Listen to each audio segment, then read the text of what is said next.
Alien widow felt safe when a kind human chose her as his wife and raised her daughter. The petition came in on a Thursday. Harlan Voss didn't read it right away. He had 2 water reclamators down on the South Corridor, a new batch of settlers arriving from the Calyx relay on Friday morning, and a fistfight brewing between the Dravathi maintenance crew and the Terran housing block over laundry machine scheduling, which was, in his experience, the kind of conflict that sounded small until it involved someone losing a tooth. He set the petition in the physical tray beside his terminal, which he reserved for things that required his actual hands to handle, and went back to the water pressure fault. By the time he got to it, it was nearly 200. Helios Station Annex was a frontier posting, not the glamorous edge, not the heroic kind. It was a waypoint, a transit hub, a settlement overflow valve for 4 systems worth of displaced populations and resettlement applications. Harlan had been its civilian administration officer for 11 years. He had processed 12,000 individual residency files in that time. He'd mediated disputes over everything from noise ordinances to inheritance law to what counted, legally, as a cooking smell. He had placed 314 families in permanent housing. He had read petitions the way other men read novels, for character, for the shape beneath the stated problem, for the specific texture of desperation versus fraud versus ordinary bureaucratic exhaustion. He could tell the difference between someone performing desperation and someone managing it quietly, between someone who had found a loophole and someone who had read every page of a legal document looking for a window that was already there, between someone asking for something they didn't deserve and someone who had calculated, very precisely, what they were entitled to and how little they could ask for while still getting it. He read the petition from the Veth Thoral National twice before he moved on. The name was Aravse, species Veth Thoral, status displaced widow. Dependent, 1 female minor listed as Race A, age 7. Current housing, Level 4 Provisional Shelter, Section G, Rack 17. Duration of provisional status, 14 months and 11 days. Reason for petition, request for spousal registration review under Article 14, Paragraph 9 of the Annex Cohabitation Code, specifically the clause permitting accelerated permanent residency for the non-citizen partner of a registered Annex resident. He read the last part 3 times. Article 14, Paragraph 9 was the spousal clause. It was used exactly once a year on average, usually by couples who had met on station and had been together long enough to have an actual relationship. It required a registered co-signatory, a resident who was willing to file a joint application and accept legal co-residency responsibility. The petition listed a co-signatory, his own name. He set the petition down carefully and sat for a long moment in his office chair, which creaked, and which he had been meaning to replace for 4 years. Then he picked it up and read it again. The co-signatory block was filled incorrectly, his resident registration number, his administrative designation, his building assignment. Someone had done the research. The rest of the petition was written in convergence standard with precise, careful grammar, the kind that suggested it was a second language being treated with great respect. The logic of the request was stated plainly. The standard queue for Veth Thoral nationals on provisional status was 38 months, minimum. She had a child. Section G, Rack 17 was a bunk unit designed for single adults, with a partition that could be drawn between 2 bunks to approximate a family space. It was not adequate for a 7-year-old for 38 more months. She had calculated, the petition noted, that a spousal application filed jointly with a registered resident would reduce the processing window to approximately 90 days. She understood that this was an unusual request. She would accept any terms the registered resident required. At the bottom, in smaller text, I know this is not a customary arrangement. I have observed Harlan Voss for 4 months. He has not, in that time, been unkind to anyone. I believe he is the correct person to ask. Harlan put the petition back in the tray and went to make tea. He had, in fact, been aware of HFY for roughly the same 4 months she had apparently been observing him. You couldn't run a station this size without developing a sense of who was struggling, not dramatically, not in the way that generated incident reports, but in the quiet way that showed up in the cracks of ordinary administrative life. She never missed a check-in. Her daughter was always clean, always with her, always holding her hand. She had filed 2 requests for educational vouchers, both grammatically impeccable, both approved. She had applied for 1 work permit in logistics data entry and been passed over for a Terran national with 7 months less relevant experience, and she had not filed a complaint, which he had noticed because she would have been right too.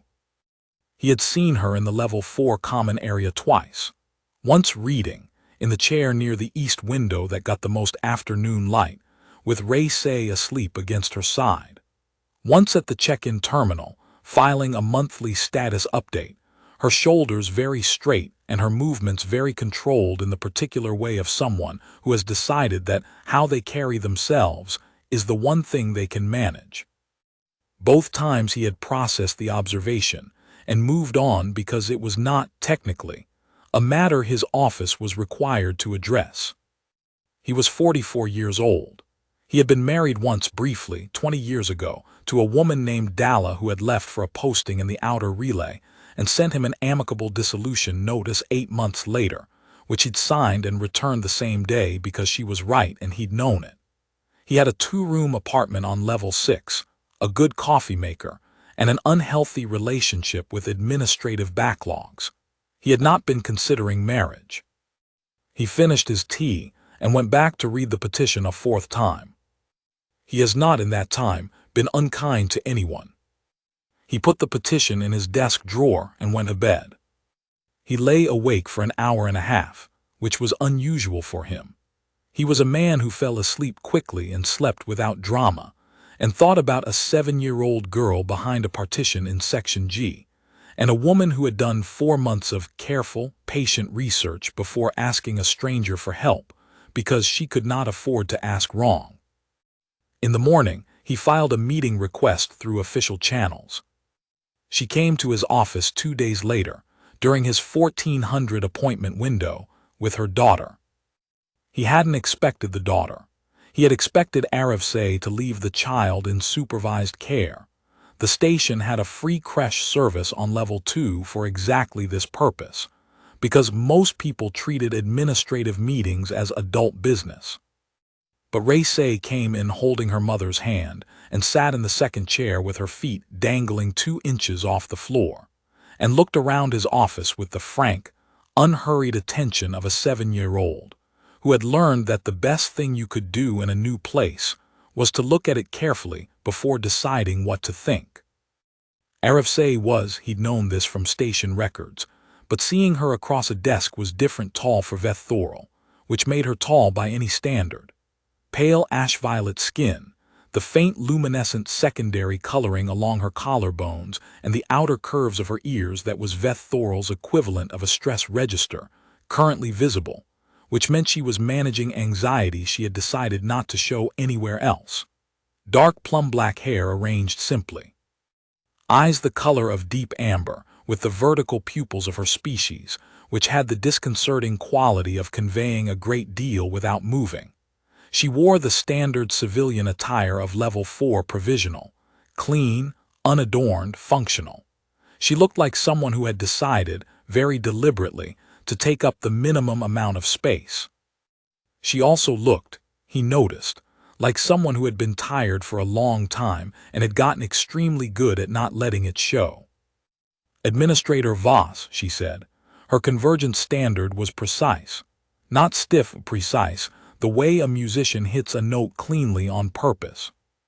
Mr. Voss is fine, he said, or Harlan, he looked at the daughter, hello. Ray-Say looked back at him. She had her mother's amber eyes and the same quality of attention, the kind that didn't move away until it had finished. Hello, she said, with the particular solemnity of a child who has been told to be polite and has decided to be very polite indeed. "Your petition," he said, turning back to HFY, "was well written." A pause. "Thank you. I want to be clear about a few things before we go any further." He kept his voice even, the same register he used for every applicant, because the instinct to soften it felt patronizing, and he was not going to be patronizing. "First, I'm not required to agree to this. Second, you're not required to ask me. Third, if you're asking because you've run out of other options and I'm the least bad one, I understand that, and it doesn't change my answer in either direction. I want to know what the actual situation is." She looked at him for a moment. The secondary luminescence along her collarbones quieted slightly, a fraction, but he was watching for it. "The actual situation," she said, "is that I have been in Section G for 14 months with my daughter, and the projection for our standard Q clearance is 38 months from now, which means she will be 10 years old before we have permanent housing. The Section G units are adequate for adults on transit. They are not," she paused for a single beat, "controlled, adequate for a child's development. I have applied for expedited review twice through standard channels. Both applications were returned for insufficient grounds. I have reviewed every available legal pathway, and Article 14, Paragraph 9, is the one with the shortest processing window that I can access without misrepresenting my status. And you chose me specifically." "Yes. Why me and not someone else?" She folded her hands in her lap. The gesture was very deliberate. "I observed you for 4 months. I watched how you spoke to the Dravathi family in Block C when their residency documentation came back incorrect. It was an administrative error on the station's part, not theirs, and you told them that directly and apologized. I watched how you handled the housing lottery dispute in October. I watched how you speak to people in the corridor who are not, technically, your problem. I made a list of every registered resident who might be willing to file a joint application. You were the most likely to consider it, and the least likely to require something from me in return that I would not be willing to give." The last clause hung in the air between them. He had been reading people long enough to understand exactly what she meant by it. He said, "That's a reasonable analysis." "I thought so. I want to be clear that nothing of that kind is required or expected." He said it plainly, without making it into a speech about his own virtue. It was simply a fact that needed to be on the table. "If I agree to this, it's a legal arrangement. Housing access, documentation, a registered shared address for the purpose of residency. If after 90 days you want to dissolve the arrangement once your status is secured, there's a standard process for that too." She looked at him. The amber eyes were very still. "You would agree?" "I'm considering it. I want to ask you one thing first." A pause. "Ask." "What happened to your husband?" She was quiet for 3 seconds. Not the silence of someone deciding whether to answer, the silence of someone who had answered this question many times and had developed a specific way of carrying it. "He died in the Thuron transit collapse," she said. 18 months ago. He was cargo crew on a transport that was using Thuron as an approach corridor when the relay station failed. There was no warning. Ray was 6. He nodded. He remembered the Thuron collapse, 312 dead, a navigation beacon failure that had been in the maintenance backlog for 2 years. He remembered filing 12 related assistance applications for affected families in the 6 months after. He looked at Ray Say. She was looking at the framed map of the station's 6 levels that hung on his wall, tracing the color-coded corridors with her eyes in the absorbed way of a child who has learned that maps are interesting. She had clearly heard this part before and had also clearly learned to be somewhere else in her head while her mother said it. "All right," he said. HFY looked at him. "All right. I'll file the joint application. I'll need your documentation, original packet, dependent records for your daughter, your work permit history. I can have a draft of the application ready by end of week. He paused. We'll need to share a registered address. My apartment is on level 6. It's 2 rooms, which is, he glanced at Raysay, not large but workable. There's a separate sleeping space. Arafsay was very still. You don't have to decide immediately, he said. Read the standard terms. You can have your own legal review. There's a free advocacy service on level 3 that handles vethoral cases. I can give you the contact. He looked at her directly. I'm not doing this as a favor. I'm doing it because it's the correct outcome for your situation, and I have the capacity to make it happen. Those are sufficient reasons. She was quiet for a long moment.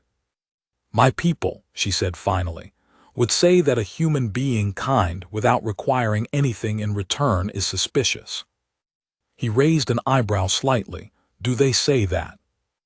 The word they use, the closest translation in Convergence Standard, is kind, implies a transaction that hasn't been named yet, a debt being accumulated. In vethoral social logic, there is no act of generosity that does not carry a future claim. You give in order to be owed. The larger the gift, the larger the eventual demand. I understand the concept.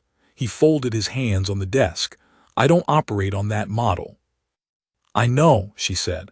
That is why I chose you. My people's logic says that makes you either naive or dangerous. I spent 4 months determining which. Your conclusion. Neither, she said. I think you are simply what you appear to be. I am aware that this is unusual. She looked at him with the amber vertical pupil eyes, steady and still.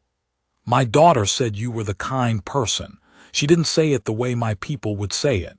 She said it as a description, as a fact she had observed. He considered this. She's 7. She was 6 when her father died, Arafsay said quietly.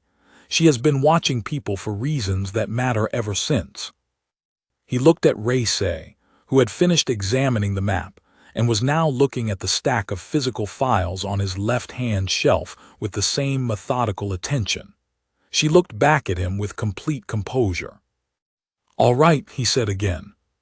It seemed to be the right word. The joint application was filed on a Thursday, which felt symmetrical to Harlan in a way he didn't examine too closely. He spent the first week preparing the second room.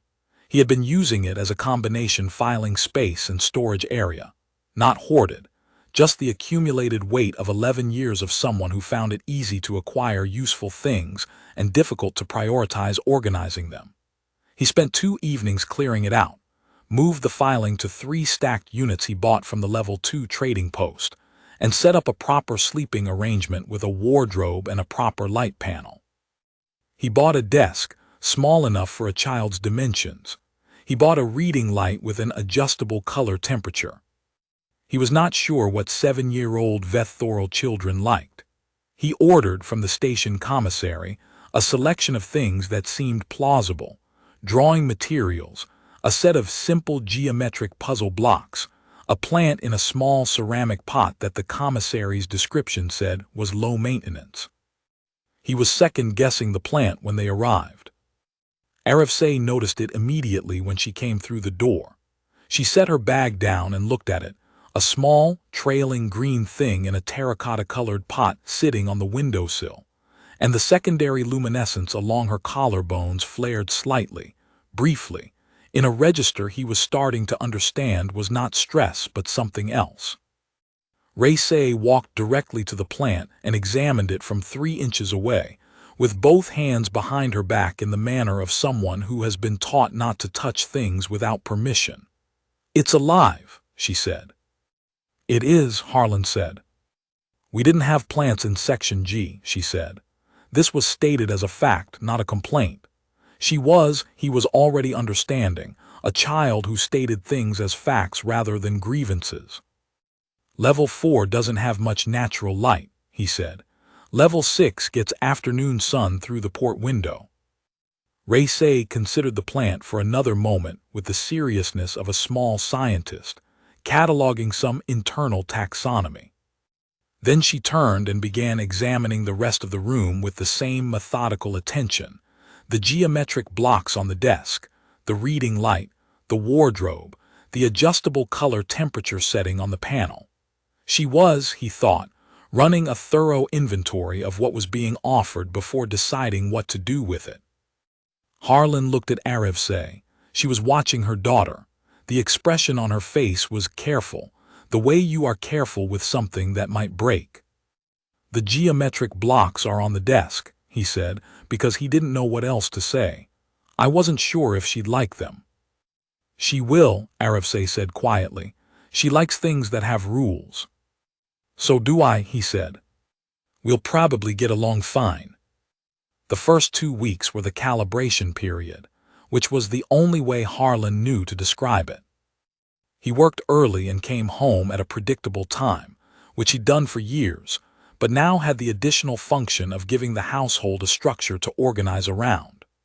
Raysay learned his schedule within 4 days and began appearing in the common area at roughly the time he usually arrived, not obviously waiting, but conspicuously present looking at something, or doing something, in the general vicinity of the main door. He recognized the behavior without naming it, a child checking that the structure was still there. He brought her a small edible fruit from the commissary on the 3rd day, a human variety, yellow-green, crunchy, with a mild sweetness. She ate a quarter of it and then asked him 12 questions about it in rapid succession. Where it grew, how long it took, whether the seeds worked, what the optimal soil mixture was, what happened to the crop in drought conditions, whether Terran agricultural science had solved for low-gravity soil failure yet, and whether the commissary sourced directly or through an intermediary with variable quality standards. He answered what he could and looked up the rest on his terminal while she watched over his shoulder, which she apparently found deeply satisfying. Arevse watched this exchange from the kitchen area and said nothing. She was careful with him in those first weeks, not cold, not distant, but careful the way a person is careful with something they haven't decided yet whether to trust. She made herself useful in practical ways. She was an excellent cook, it turned out, working with the commissary supplies in combinations that made Harlan's standard dinner rotation seem bleak by comparison. She maintained the apartment with a precision that was clearly habitual rather than performed. She was quiet in the mornings and more present in the evenings, which suited him because he was the reverse. She also read constantly, documents, station records, convergence legal texts, an academic journal on agricultural development in low-gravity environments that had apparently been in her queue for 2 years, and she was now working through methodically. She was, he could see, someone who had been running on borrowed energy for a long time, and had not yet had a moment to invest in anything that didn't directly address the immediate problem. He came home on a Wednesday evening in the 2nd week to find her at the common room table with 3 documents spread out, a cup of tea at her elbow going cold, making handwritten notes in the margin of what appeared to be a work permit application. "You're reapplying," he said, "for logistics data entry. The same position I applied for previously, the holder has moved on. The new posting opens on Friday." She did not look up. "I should have the position based on qualifications. I didn't get it last time because the evaluator used a species preference ranking system that the annex officially prohibits but doesn't consistently enforce." "Which evaluator?" She told him. He recognized the name. He said, "File through me." She looked up. "I beg your pardon." "Route the application through my office.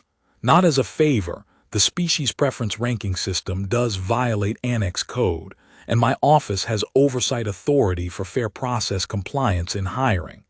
If the evaluator uses the same system again, I want it documented through official channels." He paused. "You're right that you should have the position." She looked at him for a moment. The secondary luminescence was very still. "This is," she said, "what my people mean when they say kind. I know. They mean it as a warning. I know that too." He set down the data pad he'd been carrying. "Your people's model assumes the transaction is coming. It isn't. I'm just doing the job my position exists to do. He thought about it for a moment. Do your people not have a word for that? We have a word for duty, she said. We have a word for obligation. We don't have a word that means doing the right thing because it is right and the person in front of you deserves it. She paused. We have a word that implies it is a weakness. With respect to your people, Harlan said, that seems like a significant operational gap.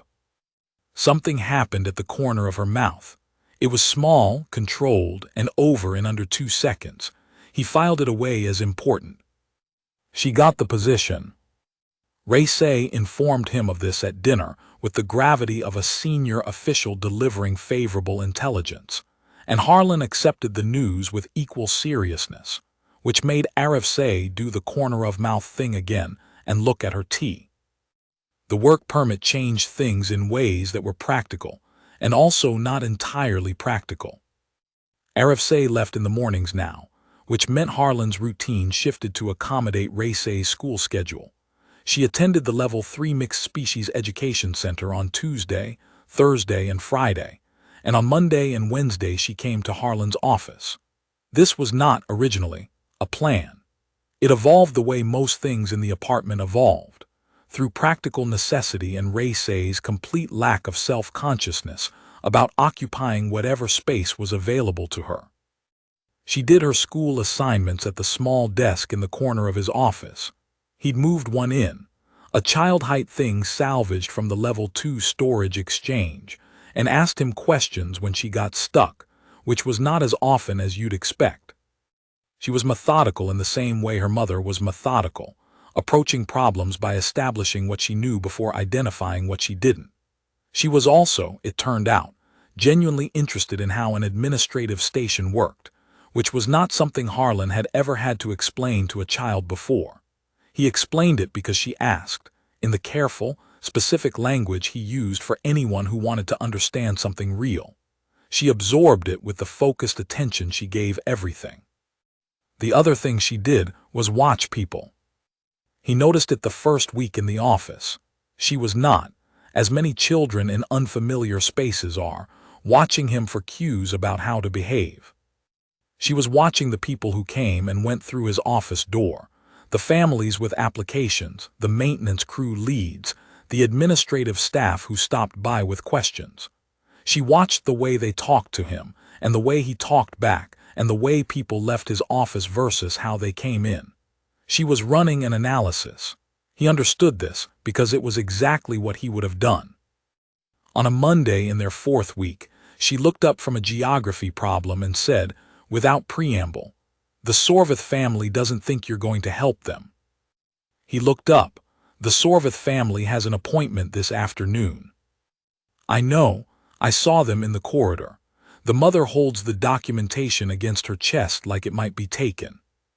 The father looks at the floor when he talks. She looked back at her geography problem. "My mother did that when we first got here." He was quiet for a moment. "What did your mother do differently later?" Ray considered this seriously. She stopped looking at the floor. She started looking at things straight. A pause. "She started looking at you straight about 3 weeks in." "I noticed," he said. Ray wrote something in her geography notebook. "I think the Sorvith family needs to know it's going to be all right before you tell them what the actual answer is. The way you say it matters more than what you say." He looked at her for a moment. "You're 7. "I know." She returned to the geography problem with complete composure. "You can tell me if I'm wrong." He was not wrong. He adjusted the way he opened the Sorvith appointment accordingly, and both parents left looking straight ahead. He did not tell Ray about this, but he caught her watching the Sorvith couple leave through his office window, and she had the expression of someone who had run a calculation and had it confirmed. On a Monday in their 5th week, she looked up from a math problem and said, without preamble, "My father used to bring me to work too." Harlan set down his stylus. "Did he?" "On the transport. I was only allowed on certain decks. There were rules about where children could go when they were moving cargo." She looked at the math problem. "He liked explaining things." What did he explain? How the cargo locks worked. How to read the transit schedule. Why the approach corridor mattered. A pause. I remember most of it. He said carefully, "That sounds like someone worth remembering." She looked up at him. She had her mother's eyes, the amber vertical pupils, which at 7 were somehow even more serious than at her mother's age. My mother says remembering is important. She says the way you keep someone is by not letting them get blurry. That's true, Harlan said. She cried the first night we were here, Race said. This was delivered in the same tone as the Cargolock information, a fact plainly stated. She thought I was asleep, but I wasn't. She doesn't do it anymore. A pause. I think she's less scared. Harlan was quiet for a moment. Good, he said, because that was the correct word for what he was feeling, and he was a man who tried to use correct words. Race returned to her math problem. Harlan returned to his water reclamator maintenance report. The office was quiet in the way that small rooms occupied by people working are quiet, full, rather than empty. The Veth-Thoral community on level 4 had opinions. He became aware of this in the 6th week, not through any official channel, but through the oblique indicators he'd spent 11 years learning to read. The slightly longer pause before Arif answered a question. The 2 times she came home from work with the stress register visible at her collarbones, even when nothing work-related should have produced it. The way Race once mentioned, with studied neutrality, that a woman named Sevaro had asked her questions at the level 4 commissary. He asked Arif about it directly, on a Thursday evening when Race was in the 2nd room working on a project about planetary formation. They think I am either being deceived or making a significant error, Arif said. She was matter-of-fact about it, in the way she was matter-of-fact about most things. Sevaro has been here for 6 years. She has considerable experience with humans who offer things that later have terms attached. She is not wrong to be cautious, based on what she has seen. What does she think the terms are? She isn't sure. That is what worries her most. Arif set down the document she'd been reading. My people do not have a framework for something that is given without a future claim. So when she looks at this arrangement, she looks for the structure she knows, the debt being accumulated. She cannot find the mechanism, and this concerns her more than if she could find it. And what do you think? She looked at him steadily. I think I have lived in this apartment for 6 weeks. I think my daughter has learned where you keep the good drawing materials and asks you things about planetary formation she doesn't ask me, not because she loves me less, but because you have a different kind of attention, and she is collecting different things from it. She paused. I think the plan on the windowsill is the only growing thing either of us has been near in 14 months, and it matters more than I expected it to. He said, I wasn't trying to, I didn't buy it to make a point. I know, she said, that is precisely why it matters. He was quiet for a moment. What will you tell Sevaro? The truth, that I have not found the mechanism, that I have stopped looking for it. She folded her hands. She will not believe me. That is her right. She has earned her caution, and I do not expect to remove it in a conversation. A pause. She means well. She watched over the newer Veth-Thoral arrivals in Section G for 3 years before I got there. She brought Ray soup when she was ill in month 8. She is suspicious of you because she cares about what happens to us, and the shape of this situation does not fit any frame she has. She sounds like someone who's seen things go wrong. Several times, Arif said quietly. She is not wrong to be afraid of the pattern. She simply cannot yet see that this is not the same pattern. He thought about this for a moment. Should I talk to her? Arif considered. Not yet. You talking to her directly would, in her framework, look like an attempt to manage her perception of you, which it would be, even with good intentions. She looked at him with the amber eyes level. The only thing that will change what she thinks is time. Fair, he said. She picked up her document again. He went back to his maintenance report. In the 2nd room, Say could be heard asking her terminal a question about the difference between gas giants and ice giants in a very serious tone, as though the distinction were personally urgent. The pressure from the Veth community became more direct in the 8th week. He knew about it only because Arav told him. She came home from a work shift with the stress luminescence visible and held dinner conversations slightly differently, the way she did when she was managing something additional on top of the ordinary weight of the day. Say noticed too and was quieter than usual, which for Say was very quiet, and after she went to her room, Harlan looked at Arav across the table and said, "What happened?" "There was a meeting," Arav said, "informal. The Veth residents on level 4, 7 families, Sevaro and the others, they asked me to attend." She folded her hands. "They are concerned." "About the arrangement."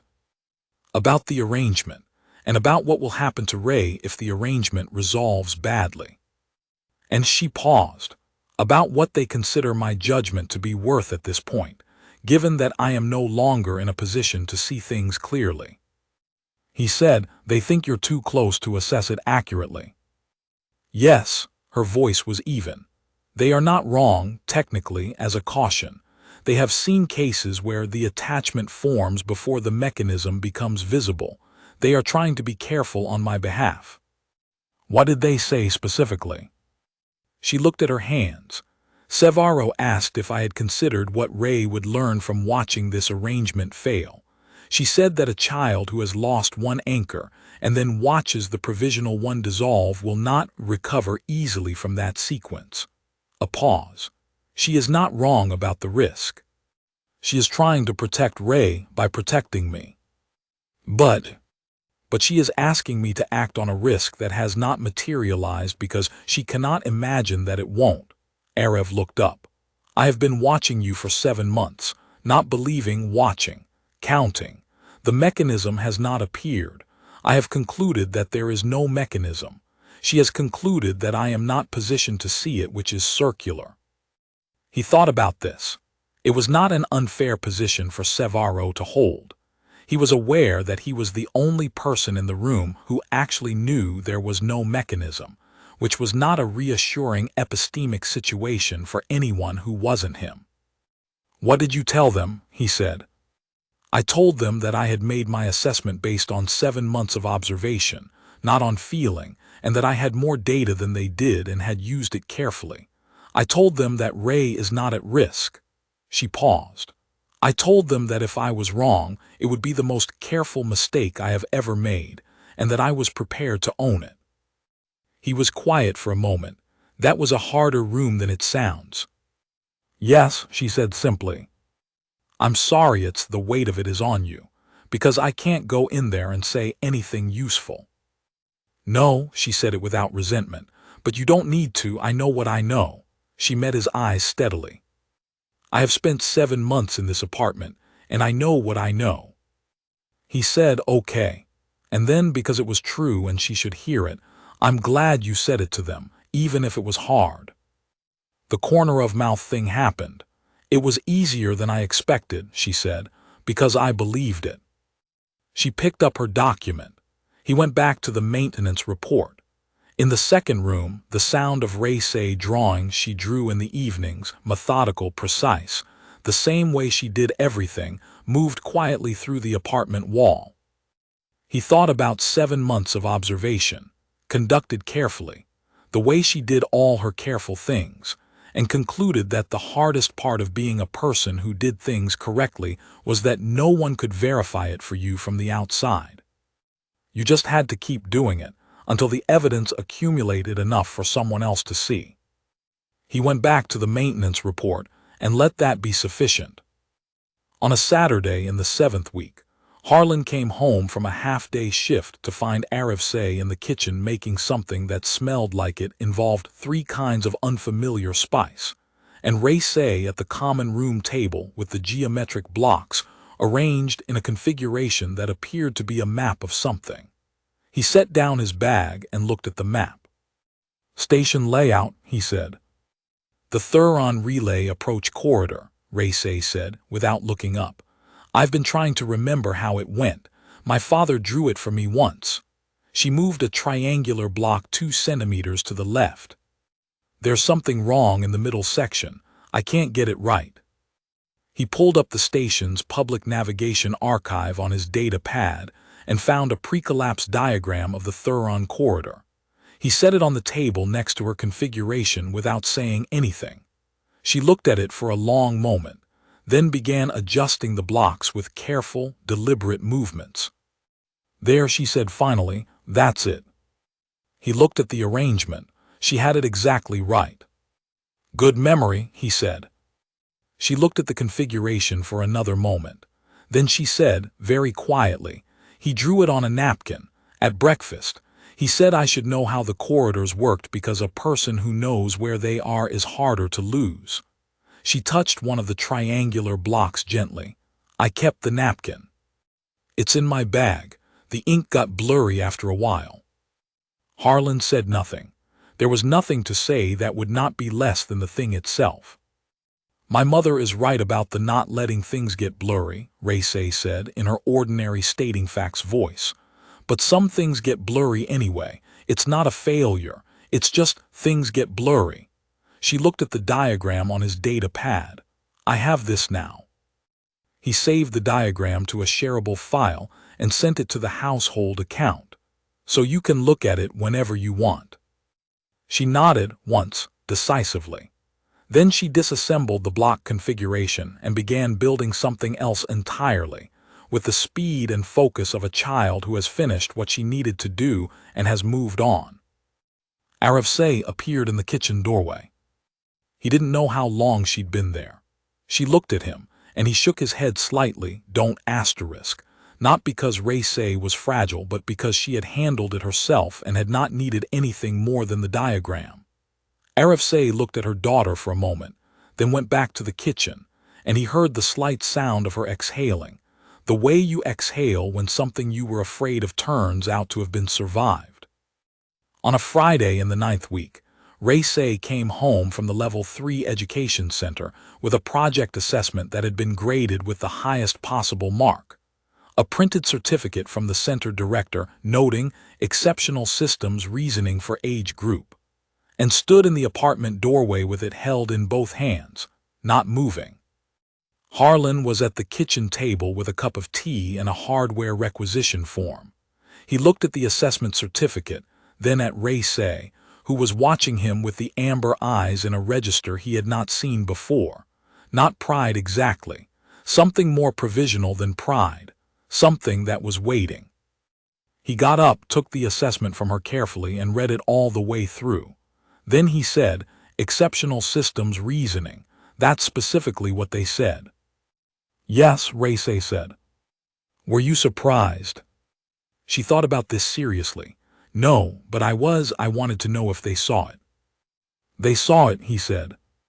He went to the supply drawer, found a piece of proper mounting material, and asked her which wall. She deliberated for approximately 45 seconds. She deliberated about things she cared about, and chose the wall inside the second room, left of the window, where the afternoon light would reach it. He mounted it while she watched, and she stood back and looked at it on the wall with the expression of someone who has put something in its correct place. My father, she said after a moment, kept a drawing I made of the cargo deck on his bunk wall. It was there until she stopped, started again. I don't know what happened to it after. This one's in the right place, Harlan said. She looked at it for another moment. Then she turned and went to her desk with the complete composure of a child who has received something she needed and does not intend to make a production of it. He went back to the kitchen table and his hardware requisition form. When HFY came home an hour later, Race met her at the door, said the assessment is on the wall asterisk, and went back to her desk. HFY looked at Harlan. He shrugged slightly, the way you shrug about things that went correctly. She went to the second room, looked at the certificate on the wall for a long moment, then came back and made tea without saying anything, and the secondary luminescence along her collarbones was doing the warm, steady register that had no name for it in Veth Thorol, because her people did not have a word for that kind of thing. The 90-day mark arrived on a Tuesday. Harlan had not marked it on his calendar, not deliberately, just in the way that you don't mark the days when you've stopped counting them. He was aware of it abstractly, the way he was aware of most administrative timelines. The application was moving through standard processing. The housing conversion would be complete within the week. The paperwork was in order. He came home to find HFY at the kitchen table, not cooking, not reading, just sitting with her hands folded and the secondary luminescence along her collarbones very quiet. "The processing notification came through," she said. "I saw it at the office." He set down his bag. "The conversion's confirmed, full permanent residency. Your work permit converts automatically. Ray's educational registration, updates from provisional to permanent." "Yes," she looked at her hands. "I want to ask you something." He sat down across from her. "Ask." "The standard arrangement," she started, then stopped. She was choosing words with unusual care, more than she usually needed to. "I reviewed the dissolution process as you suggested when we first filed. I know the procedure." She looked up. "I haven't decided that I want to use it." He waited. "I am aware," she said carefully, "that this was a practical arrangement. I am aware that you agreed to it for reasons that were correct and sufficient and did not involve any expectation of—" She stopped again. The secondary luminescence shifted, slightly, not the stress register he'd learned first, and not the second register he'd learned to recognize as the corner-of-mouth thing's precursor. Something quieter than both, steadier. "I'm not practiced at this kind of conversation. My husband and I had a bonding arrangement that was organized by our families when we were young. I did not have to. I have not had occasion to say a thing like this directly before." She exhaled. "What I am trying to say is that I have lived in this apartment for 3 months, and I have not once, in that time, been afraid of you." Harlan was very still. "That is not a small thing," she said. "For me, it is not a small thing." She looked at her hands again. "When I filed the petition, I told you that I had observed you for 4 months. What I did not tell you, because it was not relevant to the legal question, is that the reason I was watching was that Ray had said in week 3 that you were the kind person. Not kind in the way my people use it. She said asterisk kind the way she says the plant is alive, as a plain statement of what she had observed. She was 6 years old when her father died, and she had not used that word about anyone in 18 months.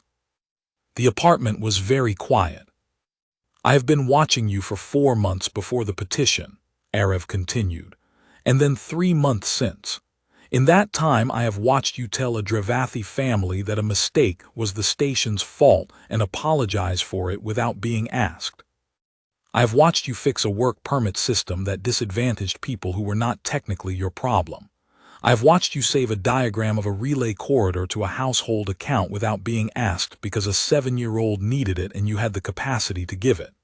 I have watched you be—" She stopped, and this time the pause was different, the kind of pause that comes before something accurate is said carefully, "what you appear to be, without variation, without the mechanism appearing."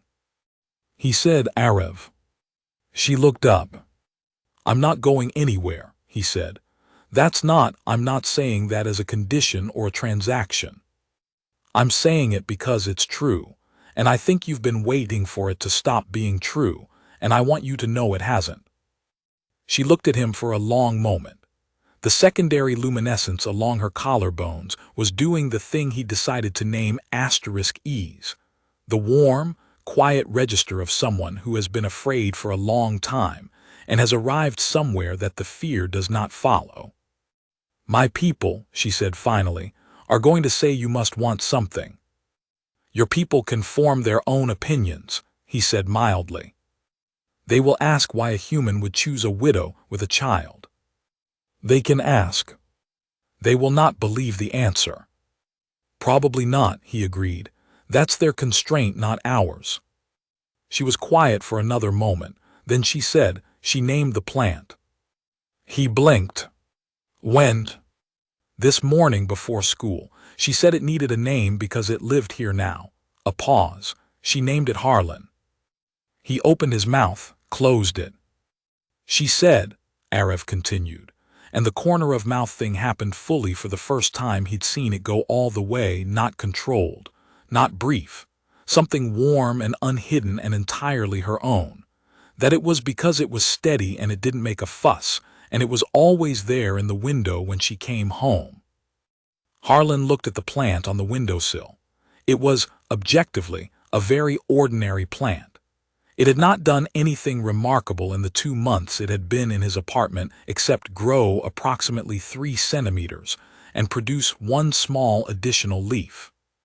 That's a high bar for a plant to clear, he said. She's a discerning critic, Arev said. She is, he agreed. He looked back at Arevse across the table, at the amber eyes with their vertical pupils that he had learned to read in 77 different registers over 93 days, at the secondary luminescence doing its warm, steady thing, at the slight softness around her mouth that was the full version of the expression she'd been giving him in fractions since week 4. She was still sitting the way she'd learned to sit in Section G, taking up the minimum required space. She hadn't quite unlearned it yet. He was 44 years old. He had a 2-room apartment on level 6 that now had 3 people and 1 plant in it, and 2 children's drawings on the wall of the second room, and a commissary account that had expanded to include Veth-Thoral staple ingredients he'd started learning to pronounce correctly, and a desk in his office at child height. He had a morning schedule adjusted around a school timetable. He had a cold cup of tea on his desk approximately 4 times a week because he started making it, and then got talking to someone in the kitchen and forgot about it, and that had never happened before. He said, if we're going to not dissolve this arrangement, I'd like to know that we're both actually choosing it, not continuing it by default. I am choosing it, she said. Then I am too. She was quiet for another moment. Then she said, I was told when I arrived at this station by another Veth-Thoral in provisional housing that humans were transactional, that their kindness was always a negotiation, that I should learn which currency they wanted before trusting any of them. Was she wrong, he said, and it wasn't quite a question. I think, Arev said carefully, that she had learned the wrong thing from the wrong humans, and I think I was precise enough in my research to find the right one. She paused. The singular. Singular is fine, he said. The formal registration update went through on a Friday, which also felt symmetrical, though Harlan had mostly stopped thinking about symmetry and started thinking about practical questions. Specifically, whether the level 6 apartment was going to need a 3rd room at some point, which it almost certainly was, and whether the level 7 units had better afternoon light, which he would need to check. Arevse got a commendation on her first quarter performance review, the highest tier, which the logistics supervisor apparently issued about once a year. She showed him the notification with the careful, deliberate quality she had for things she was pleased about but hadn't yet learned to show fully, and he said it was well-deserved, because it was. Race got full marks on her Thursday geography assessment, and informed him of this at dinner with the same tone she used for everything important, plain, precise, and expecting him to take it seriously. He did. He asked what the next topic was, and she told him, and he said he'd look up some additional materials on it, and she said she would also look up additional materials, and Arevse looked at the 2 of them and did the corner-of-mouth thing and didn't say anything, and didn't need to. At some point in the 3rd month of the 2nd quarter, Race stopped saying his name with the slight formality she'd maintained since the beginning, and started saying it the way she said everything, plainly, with the assumption of continuity, as a fact of the world rather than a careful acknowledgement of something still provisional. He couldn't have explained what changed, exactly, some small shift in emphasis, the particular familiarity of it. Arevse noticed it the same moment he did, and looked at him from the other end of the table with the warm, steady register, and said nothing. The plant on the windowsill grew another 4 centimeters and produced 3 additional leaves. Raysay monitored its progress with weekly measurements and a handwritten log she kept in her school notebook. She had, at this point, compiled 14 entries. The log included date, height, leaf count, light conditions, and a one-line assessment of the plant's general disposition. Sevaro came to their address on a Saturday morning in the second quarter to visit, which was the first visit Arev had received since the move. Harlan was in the second room managing a backlog of maintenance reports when they arrived. He heard the door, Arev's greeting, Sevaro's voice, lower, more deliberate than Arev's, with the particular cadence of someone who chooses words with care because she has learned their cost. He heard Raysay say hello and be dispatched to her room with a project, which she accepted without protest. In the way, she accepted most arrangements that were clearly for the adults. He did not try to hear the conversation, but his office was not large, and the walls of the apartment were not particularly thick, and some of it reached him anyway. Sevaro asking careful, probing questions about the arrangement, about what Harlan required, what he took from the household, what the structure of the thing was. Her voice was not hostile. He could hear that she was not hostile, but it was thorough, the thoroughness of someone who has seen enough to know which questions matter. He heard Arev say answer, clearly and without hesitation. Nothing. He requires nothing. A pause. Then Sevaro, you believe him. I don't believe him, Arev said.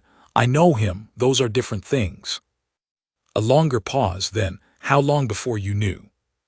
3 weeks, Arev said. Ray knew in 1. She was always the better judge. Sevaro's voice was quieter. Your daughter seems settled. Yes. She looks, a pause with something complicated in it. She looks like a child who knows where she is. Yes, Arev said quietly, she does. Harlan looked at the maintenance report he wasn't really reading and then set it down. He looked at the window. The afternoon light came through at the angle he described in that first meeting. The level 6 light, the real light, the kind that Section G didn't get. It fell across the plant on the windowsill and lit up the 3 new leaves in a way that made them translucent, faintly green, faintly gold. He thought about Arevsay in the first week, the secondary luminescence flaring and quieting as she sat across his desk, and told him the actual situation. He thought about Raysay walking straight to the plant and standing 3 inches away to look at it, and saying it's alive as a statement of fact. He thought about the first time he came home, and there was a meal that was not what he usually had for dinner, which was better than what he usually had for dinner, and the way Arev had stood at the kitchen counter waiting to see if he would say so, and how he'd said this is very good because it was, and those were the right words. He thought about a Monday morning in the 5th week, the math problem set aside, the cargo locks, the way you keep someone is by not letting them get blurry asterisk. He thought about a relay corridor diagram saved to a household account, and a 7-year-old assembling it from geometric blocks because some things were important to get right. He thought about being 44 years old, and having a 2-room apartment that had gradually become a 3-person home in the way that water finds a level. Not dramatically, not in a single moment, but in the accumulated weight of small correct decisions made by people who had each, separately, decided to trust the math of what was actually in front of them. He heard Sevaro say before she left, I was told when I arrived here that there were humans who gave without a mechanism. I did not believe it. He heard Arev say, I looked for a long time before I believed it. A pause, then Sevaro, I suppose I owe it to the next family to look more carefully. He heard the door close. He heard Arev say come down the hall. She paused in the doorway of the second room.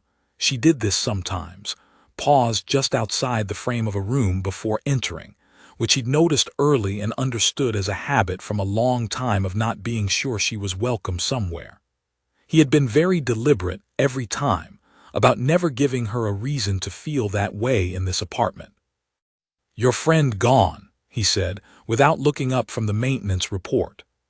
She's not entirely my friend, Arev said, but she means well. A pause. She thinks you must be accumulating something. I am, he said. Good coffee, a plant I didn't buy for myself, one plant that was apparently named after me, and an unfinished maintenance backlog. That's my current inventory. The corner of mouth thing happened, uncontrolled, full, and she leaned against the doorframe with the secondary luminescence doing the warm, steady register. Ease, the word he'd settled on, though he had not said it aloud and didn't need to. She pushed off the doorframe and went to the kitchen, and he heard the sound of the kettle, which meant there would be tea in 8 minutes, which had become the rhythm of Saturday afternoons in an apartment that had been, until recently, very quiet. Raysay's school notebook was on the common table, open to the plant log. The last line was in the careful, deliberate handwriting of a 7-year-old who had decided that if something was worth recording, it was worth recording correctly. Steady, always there, still alive. He looked at it for a moment. Outside the port window, Helios Station Annex rotated slowly against the dark, all 6 levels turning in the patient, reliable way of things that existed to be counted on. The afternoon light moved across the plant on the windowsill. The 3 new leaves held it, thin and gold. He went back to the maintenance report, because the work needed doing, and he was the right person to do it, and that had always been enough of a reason. The kettle finished. He set down the stylus and went to find a cup.